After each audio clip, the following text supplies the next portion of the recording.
Hello everyone, this is Defense Politics Asia, and this is the summary for the day of 521 to 524 for the 29th of July to 1st of August, 4 days. So this is going to be a pretty long SITREP, but I know only the Giga Checks will be able to watch the whole thing. No, maybe you are the one of the wimpy ones. No, if you are the wimpy one, no, just press the like button now. No, just press the like button now. And for those that are new to this channel, press the subscribe button. You will not regret it, and you will make me very happy. And let's start off with the Black Sea. At the Black Sea, there is yet another attempt by the Ukrainian forces to launch attacks using surface drones against Russian vessels of the Black Sea Fleet. And Sergei Kotov and Vasily Bykov has been attacked by, I think, 3 different naval motorboats, which is likely suicide drones, and all 3 unmanned boats were destroyed using Russian regular weapons, whatever that is supposed to be, probably machine guns and something. So the 2 ships went on their operations and their mission, according to the Russian Defense Ministry, unharmed. And moving on to the Southern Front. At the Southern Front, there is Ukrainian actions along the Dnipro River again. We have amphibious operations along the Domaka River, which is actually this few rivers here, the small rivers of the Dnipro River. According to pro-Russian source, they reported that there are Ukrainian recon forces on small boats moving along the rivers, trying to land on the islands. They were spotted by probably drones or something, and then artillery was caught on them. Two of the boats were allegedly hit, and one retreated. And of course, this is the I would say that this is just one instance that they were spotted. There's probably other instances where these kind of amphibious operations or recon operations along the river or the riverines has been successful and not spotted, because we are only looking at those that are spotted, and then so there are definitely operations that were more successful. And there's another amphibious operation on the Krylik Island, and then they managed to land, and not much is known about them. It's most likely this island here. And there's also new information about the Donetsk Bridge at Dachi, where the Ukrainians have some kind of a position in this town at the this bridge region. They finally have enough troops, and they starting to fan out. They have recon forces moving out in 2 directions, according to the Russian sources. And so they managed to move through the places. Not much is known other than the Russians know about it. They try to strike it, but this is a very big place. I don't think it's going to be pretty much useful. Most likely the Ukrainians are just doing reconnaissance and scouting to see what's around here, and maybe do some mapping and see what they can do about this place. Or maybe they're just doing prep work to prepare for a bigger landing to do an offensive operation towards Oleshki. So moving away from the Kherson Front, we move into the Zaporizhzhia Front. So this is Zaporizhzhia city, and this is the Zaporizhzhia Front. At the Zaporizhzhia Front, over at the Kamyanske sector, this is Kamyanske. The Kamyanske sector, there is fighting reported at Pyatikaki on the 31st of July and on the 1st of August. And these are all just probing attacks, with Ukrainians sending small infantry groups into this area here. And as I mentioned before, this Pyatikaki is not positioned. There's no fortified positions within Pyatikaki for the Ukrainians. It's a basically flattened town. So the 1st of August mentioned about 16 soldiers. The previous one, the day before, was mentioned about infantry groups without armored vehicles. So not much is being spoken about these operations at Pyatikaki. At Kamyanske, there is reinforcement reported on the 31st of July. So accordingly, there is the 56th, 417, and the 423rd Rifle Battalions moving into Kamyanske. So the Ukrainian forces is definitely planning something, with more forces being sent to this area here. Most likely they'll be moving to Stepove and Lubkove to continue their operation to capture Zeribyanki. If not, then they will actually go for an offensive south of Kamyanske. We are not sure what is the plan, but with all this reinforcement, we can kind of predict that the Ukrainians are planning something. Usually, such reports about gathering of forces tends to leads to an operation or an attack the day after or a few days after. Moving into the Orikhiv sector, this Orikhiv. At the Orikhiv sector, they also have reinforcement being reported on the 31st of July. The 47th Mechanized Brigade arrived at Orikhiv, and then there is also the 14th Brigade of the National Guards ended up in Kreminna. So this is, so they are here and are moving here. As usual, these forces are likely to be heading southward, probably to reinforce and continue their attack on Robotyne. So talking about Robotyne, the Ukrainian forces continue their assault on Robotyne. There is some changes in terms of the front line due to Russian counteroffensive. There is fighting reported on the 31st of July, according to the Russian Defense Ministry, moving towards Novosilka. These are just limited attacks. These are not major offensive, limited attacks, and they are mainly targeting Ukrainian troops. And there's another on the same day, they are also attacking Malatomashka. They are attacking Robotyne. And there is also reports on the 30th of July, because the Russian Defense Ministry report is on the 31st. So likely they are also referring to the same report, with the Russians are doing this counteroffensive on the eastern part of Robotyne. There is also reports in the northeast of Robotyne that the Russians also counterattack. This counteroffensive have limited gains for the Russians. They managed to capture a little bit of ground to push the Ukrainians back, but it doesn't really change a lot. The Ukrainians still have this entrenchment, and they are still launching attacks and reinforcing directly to the entrenchment. There is, and talking about reinforcement, there is a geolocation of a Ukrainian truck that was actually with gravel trying to repair the roads, so that they can actually have a smoother ride to reinforce Robotyne. And this truck was spotted by a suicide drone, and it was destroyed. This is geolocated by Chris 759 and over this location. So the Ukrainian forces are definitely having a very good road they can use, and this is how they actually managed to continue their attack with the control of this road. However, they have no control of the air, and they have no good anti-drone capabilities. So the Russians managed to strike this truck that is trying to do the repairs of the roads. And but that is also very interesting that the in military operations, they are actually actively trying to repair the roads. So so that also shows the confidence of the Ukrainians to that this area here is actually already secured, that the Ukrainians are confident about their positions, that they actually sent reinforcement to try to actually repair the roads. I find it interesting. And in generic reports about fighting at Robotyne, we have the Russian Defense Ministry talking about fighting on the 31st of July. The Russian Defense Ministry also reported the Ukrainian attack through combat reconnaissance on the eastern part of Robotyne, and also Ryba also reported that the Ukrainians supported with 2 Bradley infantry fighting vehicles tried to attack the Russian forces at Robotyne. So they were, of course, destroyed as usual. And on the 1st of August, yesterday's report, the Ryba reported that the Ukrainians launched an attack on the position of the Ukrainian of the Russian armed forces with another small force, and they also withdrew.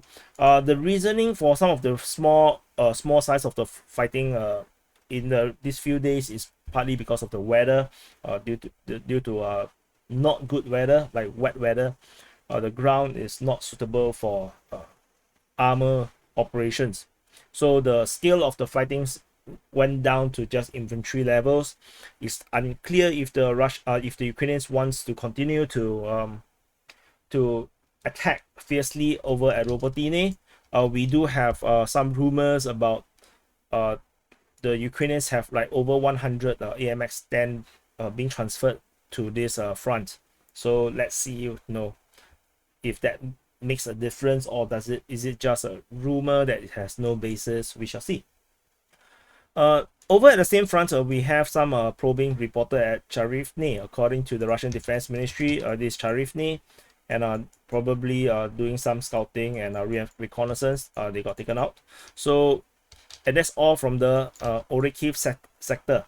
Over at the Hulyaipole sector, which is here, at the Hulyaipole sector, we have some fighting reported at Mariupol on the 31st of July, and this is also a reconnaissance group, not offensive, and they contacted the Russian forces at Mariupol, and that's all we know. Nothing else that we know about this front. And moving into the Velyka Novosilka sector, and this is where the now famous Staromayoske operations is ongoing. And so I have done a analysis or quick update video on the Staromayoske situation. If you have not watched it, you can go and watch it. In that video, it explains a lot more clearer what is happening over at Staromayoske. Mainly, the summary is mainly the Russian forces still have somewhat control over Staromayoske, mainly fire control. The Ukrainians did not have full control over Staromayoske. And there is also so basically there is fighting reported at Staromayoske on the 30th.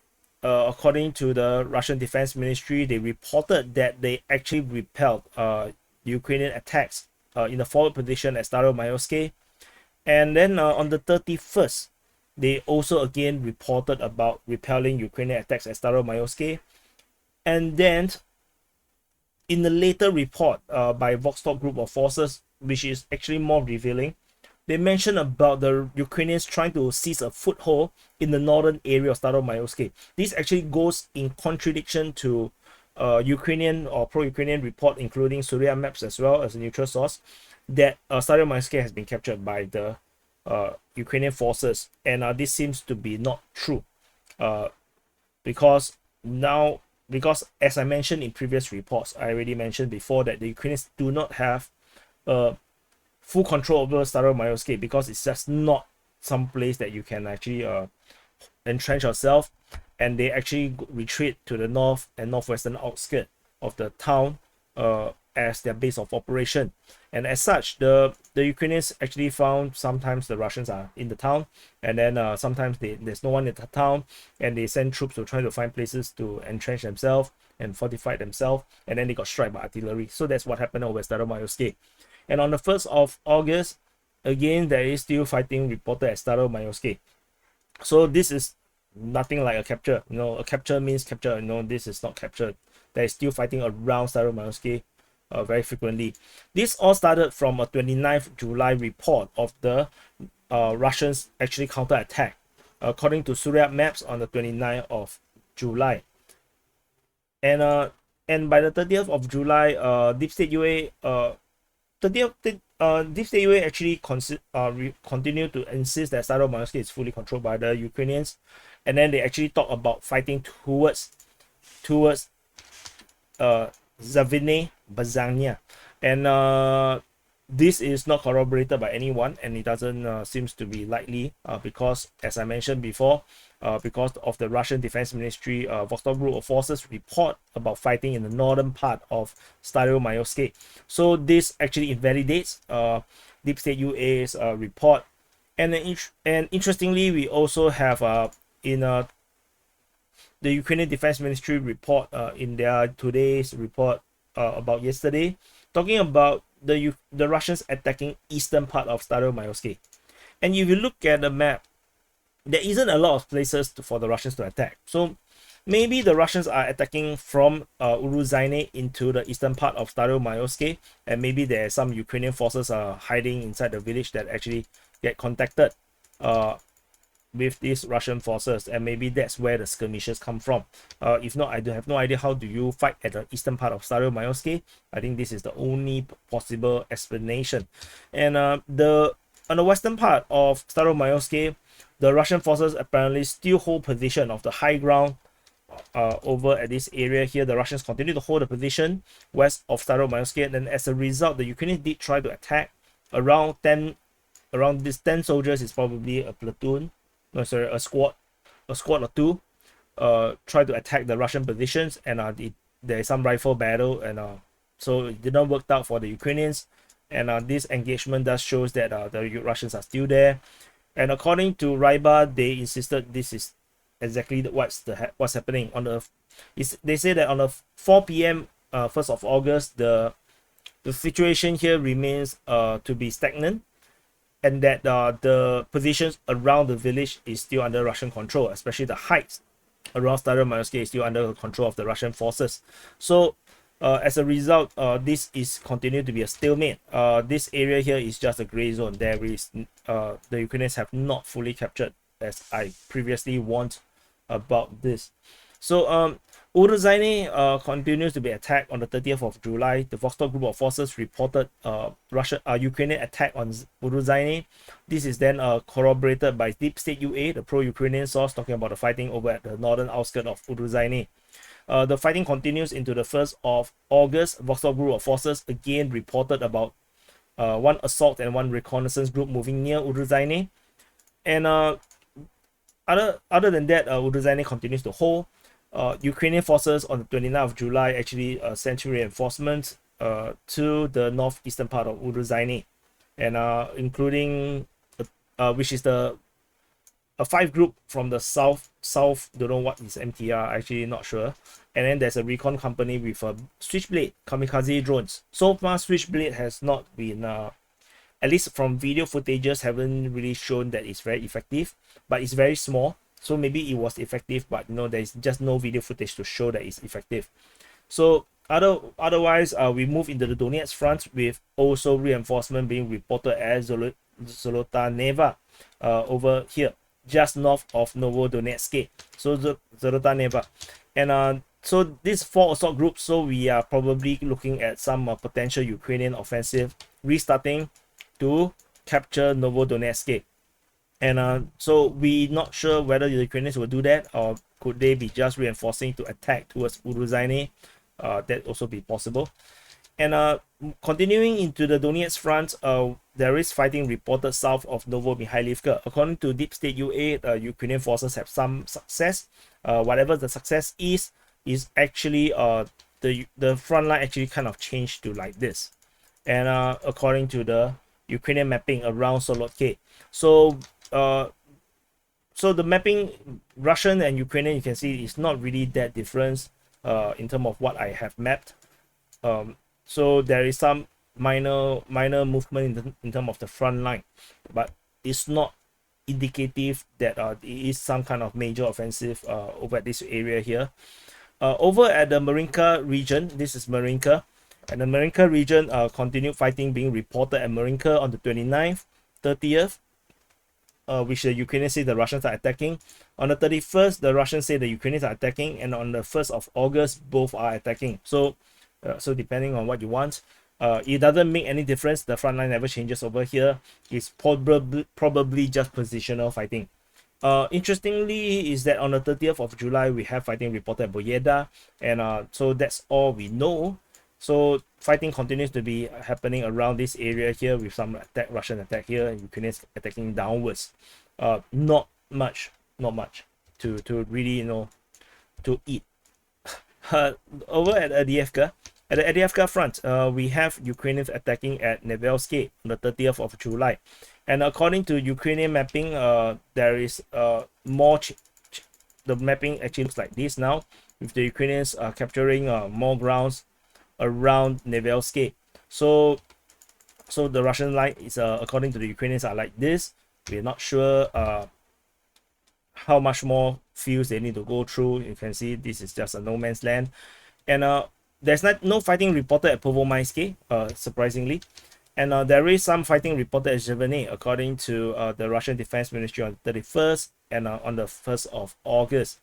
They reported the Ukrainians attack and they defended. They also reported fighting near Vodian on the 31st. So the Ukrainians actually continue to try to push the Russian forces out from this position, but it's still not a major push. It's probably just those small squads attack. Not sure how far all this can do or can push. And the Ukrainian Defense Ministry continued to report that Avdiivka is under attack. And according to Deep State UA, it seems to suggest that the attack comes from the east, from Krutabalka, which is actually over here, and Russians are allegedly attacking westward. And these reports of fighting continue to be reported on the 1st of August, yesterday. So far, there is no details in terms of what is actually happening. We have fighting reported at Krasnohorivka on the 30th of July, according to the Russian Defense Ministry, and that's about it. We do not have any other information about any major fighting around here. It looks like the front line have stagnant over at Avdiivka Front, and pretty much a dead front at this moment. There is nothing over at New York Front, and moving into the Bakhmut Front. So this is Bakhmut City, and in case you are lost, we are here. This is Bakhmut City. And over at the Bakhmut Front, in the most southern part of the Bakhmut Front, fighting is reported at Mayos on the 31st of July. And on the 1st of August, the fighting was reportedly towards Zaiseve.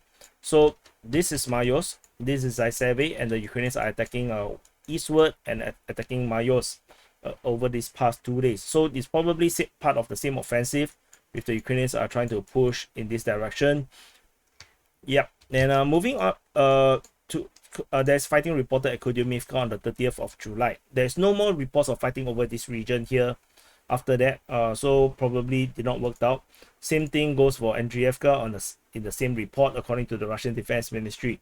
Deep State UA also echoed the same information, so this is actually corroborated. The Russian Defense Ministry's information is corroborated by the pro-Ukrainian source, which for those that are pro-Ukrainian or anti-Russia always say that no, Russian Defense Ministry always lies. Now you have Deep State UA corroborating their words, so you have to correct yourself. All information are information, analyze on your own. If you just brush off all information from a official source, then that is actually not very helpful to trying to understand what is actually happening. And there's fighting reported at Klishchiivka on the 30th of July and on the 31st of July, according to the Russian Defense Ministry, and then by Ryba, the pro-Russian source. And on the 1st of August, from the Ukrainian Defense Ministry, they reported the Russians' counterattack in the north and the western part of Klishchiivka. So, the Ukrainian forces have been attacking Klishchiivka, and based on previous information, it seems like the Russians have actually pushed out the Ukrainian forces entirely out of the village, and the Ukrainians continue their attack against Klishchiivka for 2 days, and then the Russians counterattack in the north and on the western part of Klishchiivka. So this is probably what is happening. Yeah, it's somewhat disappointing that the Klishchiivka has not fallen. I thought the Ukrainians would actually got it. So yeah, that's warfare for you. There is a Ukrainian Sukhoi 25 shot down over Mykolaiivka on the 31st of July. And then there's nothing around the Bakivka, Yakhine, Bakhmut city region. Very quiet somehow. And then all the way in the most northern part, we have fighting reported towards Sil or Seoul. According to the Yoke group of forces, Yoke actually means southern group of forces. The press center chief reported that the Ukrainians attacked Yakovlivka and so which is Sil. So this is Sil, and the Ukrainians are attacking towards this direction. They are also attacking Yakovlivka on the Siversk Front. And moving into the Siversk Front, have I missed any aircraft shutdowns? Oh, we missed actually one helicopter that is shot down over Vozdvizenka. Vozdvizenka.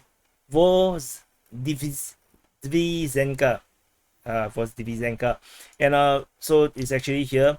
This Ukrainian helicopter got shot down by Russian Air Force. It's a Mi-8 transport helicopter. And have I missed any others? So that's all.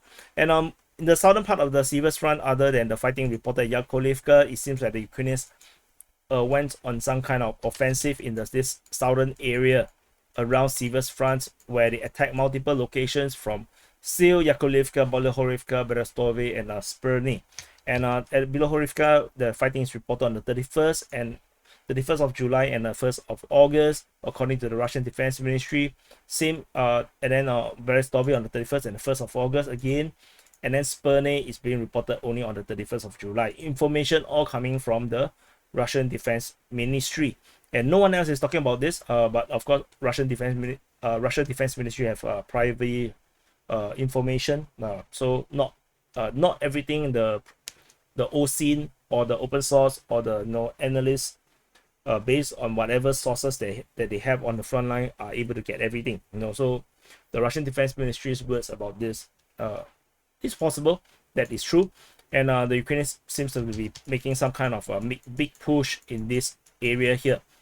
So this part of the outer pincer, the Bakhmut pincer, these are part of the outer pincer coming from Mayos and coming from Siversk, and then there is an inner pincer from Bakhivka and towards Klishevka. So it's supposed to join up. So yeah, but it's going to take months to develop if the Ukrainians are able to hold on. And over at Bilohorivka, there is geolocations of Ukrainian forces. So this video is very interesting. The Ukrainian soldier basically did not wear anything, pretty much no shirt, just one. I used to call it SBO. I don't know what they call it now. Basically, he just take one RPG, step out of the building and fire the RPG into a distance. And is geolocated by Chris759 upon my request. So thank you very much to Chris. And he is still the best geolocator in the world, as far as I am concerned. And so no homo. Basically, he geolocated this from here, and they are firing in this direction. So this is significant because this actually shows that the Ukrainians have recaptured the filter station, the western filter station, and as a result, this actually changed the front line for us. That the Russians actually have got pushed out of this industrial building again. So the Russians probably is just outside, probably at some entrenchment in the just outside of this station, which is why there is this firing of the RPG in this direction. And then we have reports of fighting reported of fighting at Bilohorivka, Luhansk, part of the Luhansk regions, by the Ukrainian Defense Ministry on the 29th of July. I'm not sure if it has anything to do with this geolocation, which is actually on the 31st of July. So let's see how this goes. This is a very stagnant location. Nothing much is actually happening around here. And moving into the Kreminna Front. At the Kreminna Front, there is a geolocation of Russian forces at this position, and this is by Dnipro OSINT. I believe this is a pro-Ukrainian analyst and mapper. So this is a new channel that I discovered, and they do very comprehensive mapping. They map all the units there is in the front line, which I don't do because I map sources. They map units, so you can actually check it out. Dnipro OSINT. So they are pro-Ukrainian, I believe, because they put the Ukrainian flag in their name. So anyway, they geolocated the Russian forces still here, so that actually corroborates our mapping. There is fighting reported in the Serebranski forestry. According to the Russian Defense Ministry, Ukrainians are attacking on the 30th of July and the 31st of July. There's also fighting being reported at near Kuzmine on the 31st of July, which means the Ukrainians are actually still doing this attack in this way. They are still trying to push back the Russians within the forest. So this is becoming a very senseless war, senseless battle in this area here. Fighting over timber.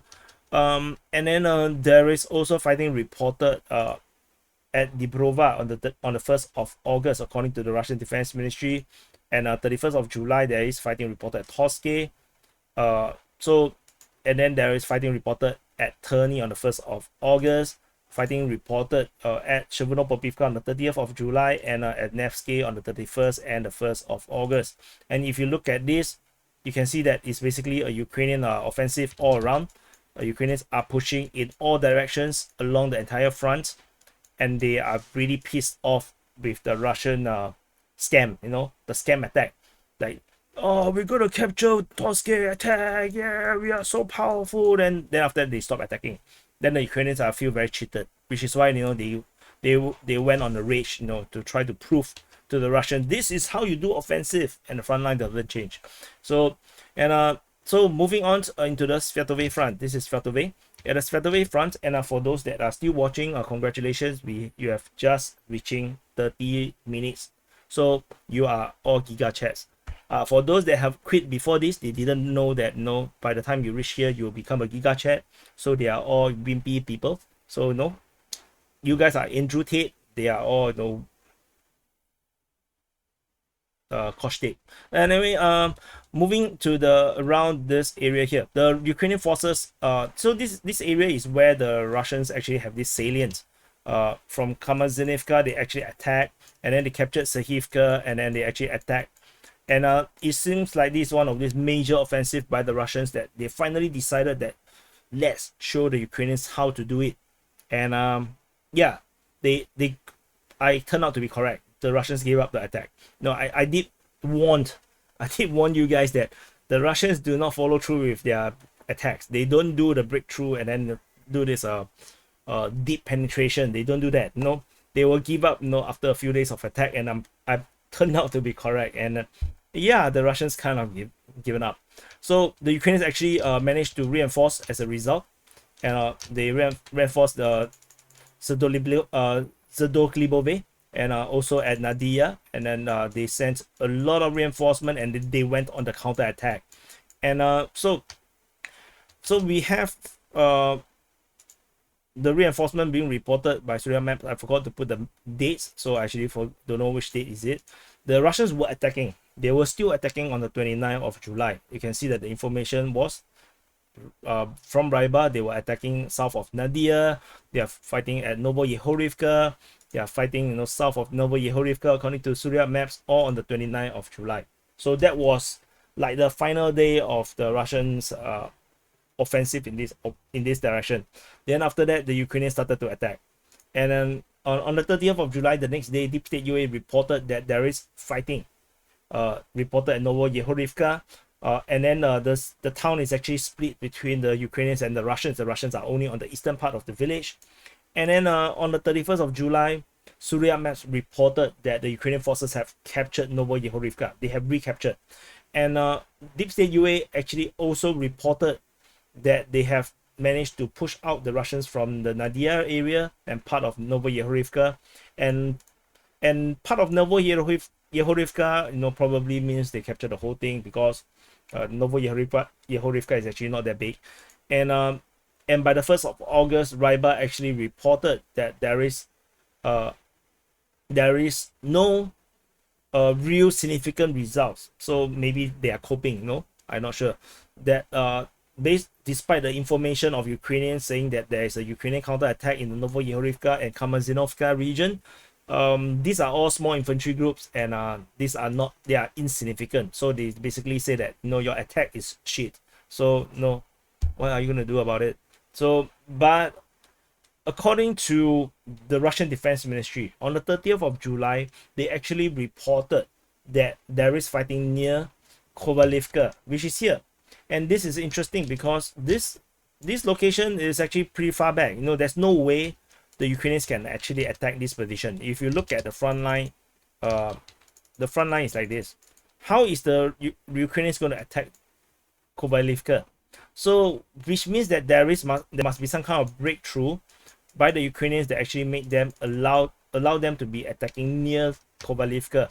So I believe this capture might actually be accurate.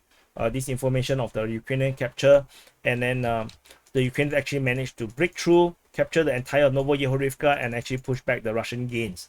And the Russians actually got pushed back, and they are holding this new line, and exactly near Kovalivka. I believe this is exactly what was happening. So the fighting reported west of Kamyanske, reported by Ryba, is actually also mentioned. So the Ukrainians are actually pushing towards Kamyanske as well, just south of Kovalivka. So this is the situation here. In the northern part, the Ukrainians were fighting at Nadia on the 31st of July. So far, Nadia, despite the Deep State UA's mention about Nadia being the Russian forces get ejected out of Nadia. I don't think this is true. Even their mapping do not show that, even Deep State UA's mapping do not show that they have captured the entire of Nadia. So the Russians are still holding the positions in the probable high ground around Nadia, and the Ukrainians instead are actually attacking Ryhorivka.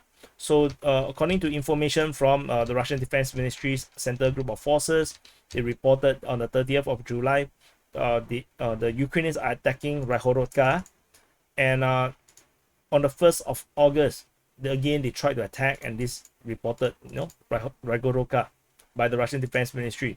So the Ukrainians tried to attack Nadia, but the defenses here are too strong, too difficult to break through. The Ukrainians actually tried to attack directly into the rear of the position, and so far the Russians also managed to hold the line, and this attack did not work out. So basically, this is the situation over at this Russian salient that is supposed to break through and go far, but they did not go far, they go near. So yeah, that's it from this area of the Svatove Front. In the northern part of the Svatove Front, around the Novosilka region, there is continued fighting around Novosilka.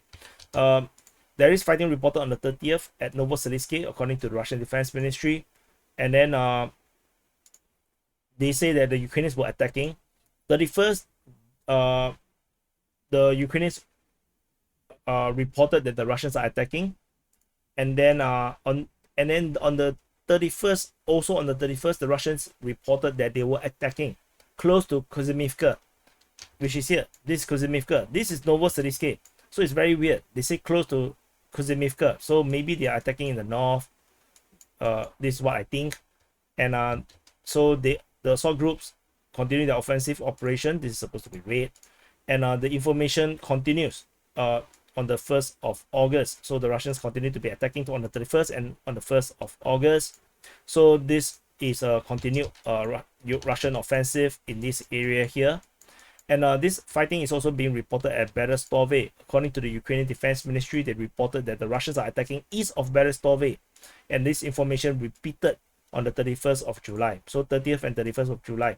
So this actually corroborates the information by the Russian forces that they report that they were attacking on the 31st and the 1st of August, because this information could be backdated by 1 day. So this could be actually referring to the same thing, which means that when the Russians said Kuzymivka, they are actually attacking on the eastern part of Berestove. So this is probably what is happening, which is why now the information actually corroborates. The Russian and the Ukrainian Defense Ministry is actually reporting the same operation, the same fighting. So this is how you do corroborating informations from different sources. It might look different, but actually it's the same. So this is why you need to watch DPA. And if you still have not pressed the like button, this is the time to press the like button. And if you are new to this channel, or you have not subscribed before to this channel, and at this kind of conclusion, about corroborating information, you should be so impressed to press the subscribe button, right? Press the subscribe button. And as I mentioned, this is going to be a long video. Now we are at the 38 minute. Pat your shoulder, pat your back, and well done to you, well done. And so over at the Kupyansk Front, there is not much happening, except that at Avdiivka there is reports of fighting in this area here. According to the Russian Defense Ministry, on the 1st of August, they say that Ukrainians attacked in the Popov forest at the Svatovsky district. And this Popov forest, you cannot even find it on Google. You have no idea where is this place. So I actually look at the mapping by the PowerPoint mapping by the Russian Defense Ministry of this report. Apparently, they point it to multiple locations: Timkovka, Khyslivka, Kotelevka, Berestove, Novosilka, and Kuzymivka. So where is this? This is actually so allegedly they say the Ukrainians attacking this direction: Khyslivka, Kotelevka, Avdiivka, and Berestove, and and Novosilka. So they claim that the Ukrainians basically launched a massive attack, but they did not want to say where. But they also only say 2 attacks, but they point multiple locations on the map. So I have no freaking idea what is happening. So take this with a pinch of salt. I find that very lazy. shouldn't be so lazy. So 2 attacks, but they put 5-6 different locations. So 1 2 3 4 5 6, 6 different locations for 2 attacks. So this is nonsensical. So that's all from the Kupyansk Front. Moving into the Kharkiv region, there is a missile strike on the Kharkiv airport, international airport. According to Ryba, the pro-Russian source, they reported that in the evening of the 30th of July, the Russian forces fired 2 missiles into the international airport, and they hit the terminals and the hangars. So not sure what is the target. Maybe is troops, maybe is ammunition or storage. I'm not sure. So not much is being talked about this. So I don't think it's very important. And over at the border regions between Russia and Ukraine, the Ukrainian forces actually did a raid into Zaporizhzhia. So Zaporizhzhia is actually in the Russian side. This is Zaporizhzhia. The Ukrainian forces actually attacked into Zaporizhzhia in some kind of raid. Information coming from Ryba, the pro-Russian source, they reported that the deep reconnaissance group or the sabotage group infiltrate into Russia near Zaporizhzhia, which is Zaporizhzhia, and then they were contacted by Russian servicemen, and then they retreated. And I find this very interesting because if you look at the border, it's really long. This is really long. And if I measure, we are talking about like oops, let's try again. We're talking about like 200-300-400 kilometers of border, and a small little group of forces try to attack this this small little village, which is like not important, and there is Russian forces there waiting for them. So I find that very interesting. How much forces the Russians have positioned at the border to prevent Ukrainian raids. So yeah, so that's it. So that's all. I think this is there's one more missile strike that I missed. The Ukrainian forces actually launched a Storm Shadow missile into a railway section near Chonga, which is not the correct place. It's actually near Syvash, which is actually here. This is Syvash, and there is this causeway. So this is not a bridge. This is actually a fill up land bridge, and this is actually a railway causeway. I think this is the only part that is breached. There's an explosion reported along the there's footages actually, photos of a big hole in the railway. Not sure exactly where exactly. I don't think it's here because I didn't see the breach. Maybe somewhere nearer to the south, and so it's to disrupt the railway lines in this area here near Syvash. So Chonga is actually nearby. Chonga is actually just here. So as I map this, I also find this very interesting because there's actually a lot of entrenchment around here. You can see this is actually a major entrenched position.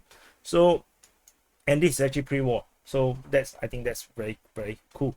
So so this is the summary for the day of 521 to 524 for the 29th to the 1st of August 2023, and now conclusion. So new tradition, right? So we're going to do some kind of conclusion about my thoughts about all these facts, all this information coming from all over the place. It looks like the Russians continue their proud traditions of doing very limited offensive. Their offensive never go past a week. So even if they seem to have some major breakthrough. So like they have a major ground operation and they capture grounds, capture a settlement. They don't push much further, despite it looks like they should actually have a major breakthrough and it's spread out and Popasna it. The Popasna it. But the thing is, Popasna is actually a Wagner thing. Wagner actually is the one that break out from Popasna. It's not the Russian military. So it's not a Russian military thing to do. So my hypothesis is that it's actually a creeping offensive. The Russian forces actually attack from Raihorodka. So they attack from Raihorodka, captured Serhievka. But to secure Serhievka, as you can see from Staromayorsky, it's not enough to just capture this town. You have to have a buffer zone. So that's what the Russians did. They actually pushed all the way westward and even threatened Nadia. And then actually it feels like the main objective is actually to entrench themselves at Sergeyevka. So while the front line is actually here, the Russians now have time to actually entrench themselves and secure this settlement for good. So permanently controls it. And this buffer zone in this area allows the Russian time to entrench themselves and build fortifications and then creeping the front line slowly. I believe this might be what the Russians are doing, because there's no other way to explain why the Russian offensive is always so limited. The same thing goes when the Russian went for Torsky.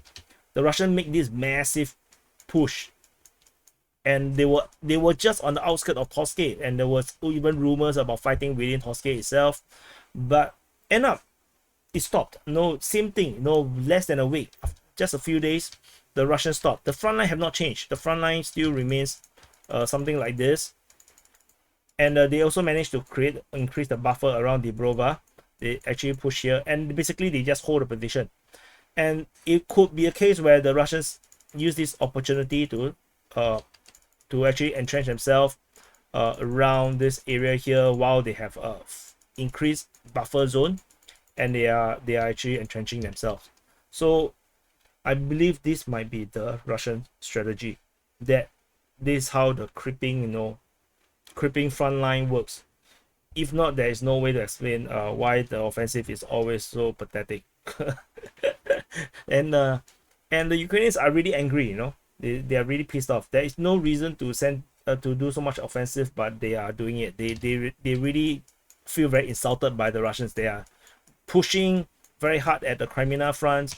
Then they are very angry with this Russian offensive that didn't go anywhere, and then they actually also push very hard in this area here.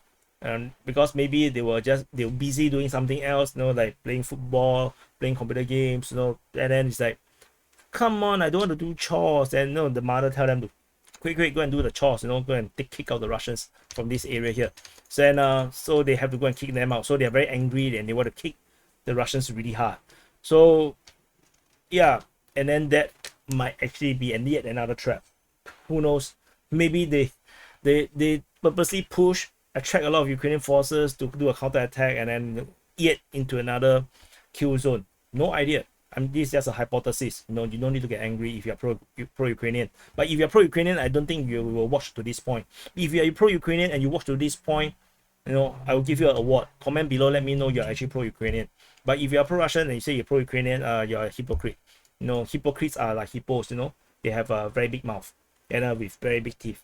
So anyway, then the Russians also making this very intense push in this area here around Kuzymivka.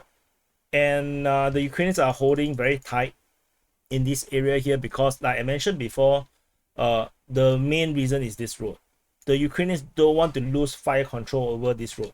They want to prevent the Russians from using this road, because this road, if you zoom out, you'll be able to see that it links all the way from Svatove all the way to Kupyansk.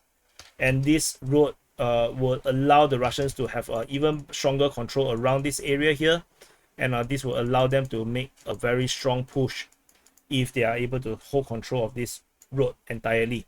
So yeah, that could be the case. That is a strategic consideration.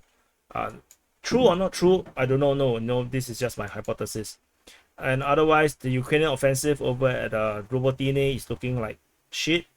It looks terrible to me. It doesn't look like it's going to go anywhere despite all this reinforcement. But of course, the Russians tend to surprise us. Just when you think that, wow, they are so good, they cannot be defeated, then they will just entirely collapse, and then they will just do this mass withdrawal, or they will actually do a counter attack first, and then let you feel, wow, the Russians are counter attacking. Then actually it's just a covering force for a mass withdrawal. So it's very hard to predict whether the Russians can hold the line. The Ukrainians are definitely going to try again with these forces that it's going to push down again. And there's this rumor about 100 over AMX-10 will be delivered to this front line over around here. I'm not sure if that's true. I just saw a tweet like for half a second, and then I was like, okay, kind of thing. So I'm not sure. And similarly, Petikaki is not going to go anywhere. It's just a stalemate over here. And then this is Petikaki number 2. Staromayorsky is Petikaki number 2. This is going to be yet another Petikaki. It's not going to go anywhere as well. So yeah, so that's basically the summary of what actually happened. Everything else, all this missile strike, all this drone attack in the Black Sea, is not meaningful at all. It doesn't change anything. Neither is this probing attack. Yeah, so basically this is about it. Thank you for watching, and congratulations, you reached 50 minutes. You are a hero. Thank you for watching, and I'll see you in the next update.